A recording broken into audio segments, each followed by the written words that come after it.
So how can I help you? Well, it's not me, actually. It's my daughter. I'm really quite worried about her. She's just not herself at the moment. She's become moody, rude, keeps accusing her brother of all sorts of horrible things. I just thought it was a stage she was going through.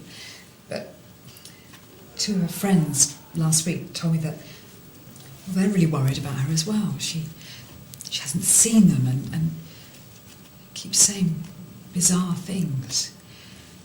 I'm really worried it might be drugs. Okay, so being moody and rude, is that a change from how she normally is? Well, Gemma's always been a quiet sort of girl, but yeah, lately she's changed. I mean, the last 6 months, she's stopped seeing her friends. She spends all her time in her bedroom. She's rude, touchy, argumentative with her brother and myself. Her friends are worried. I mean, I just don't know what to think.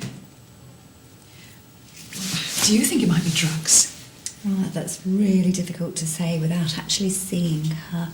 Perhaps the best thing to do would be if you could get her to come and see me later in the week. I really don't think she'd come, Doctor. I've asked her before and she doesn't seem to think there's anything wrong. She wouldn't come down here today with me. Young people who are vulnerable to psychosis will often withdraw and refuse to seek help. In these cases, it's vital that family members' concerns are taken seriously and a meeting with the vulnerable individual is arranged so that monitoring and, if necessary, early treatment can begin. Okay.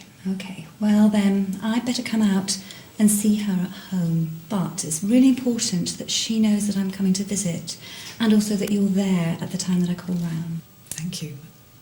Yeah, I'll be there and I'll let her know you're coming.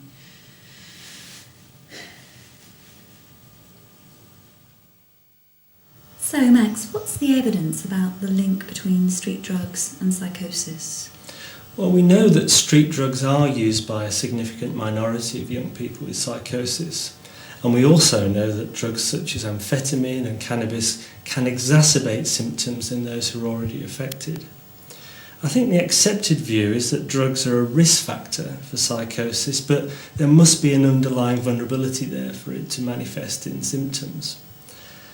I think if there is a psychosis in the context of drug misuse, we need to deal with both.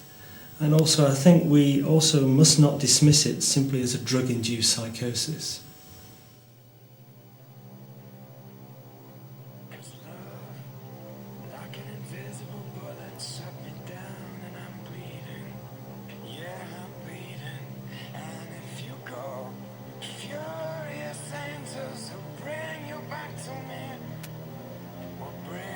Let me know.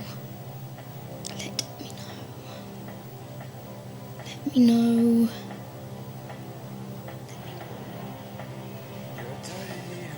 Let me know. Gemma! Let me know. Gemma! Let me know. Gemma! Gemma, your meal!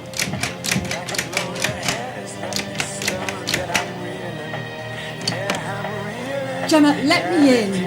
Send me back to hell.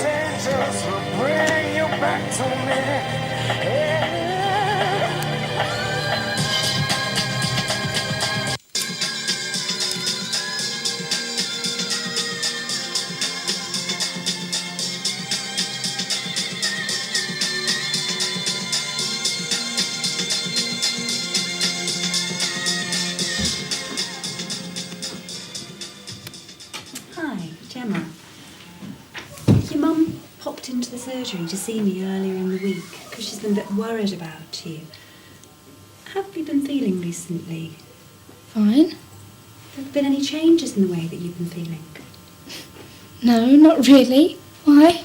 Has anybody been upsetting you? It's probably better, you know, if you just wait outside. I'll come and find you in a minute.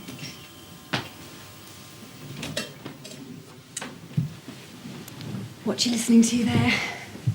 Radio. Right. Mum said that you've not been getting on too well with your brother recently. He's been stirring things up, trying to frighten me. I think he's trying to trick me. Trick you? How's he going to do that? Doesn't matter. And what about your mum? How have you been getting on with your mum? She's in on it too. They won't give me any space. I think they're trying to get rid of me by winding me up all the time. Why would they want to do that, Gemma? Don't know. Keep asking them that. I think they want to replace me. Remaining alert to the early warning symptoms of psychosis may dramatically improve a young person's early access to appropriate treatment, benefiting their future recovery and health outcome.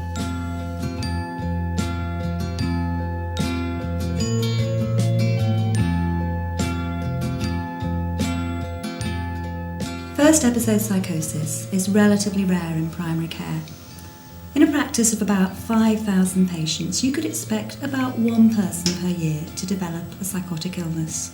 However, it's incredibly important for that individual and for their family.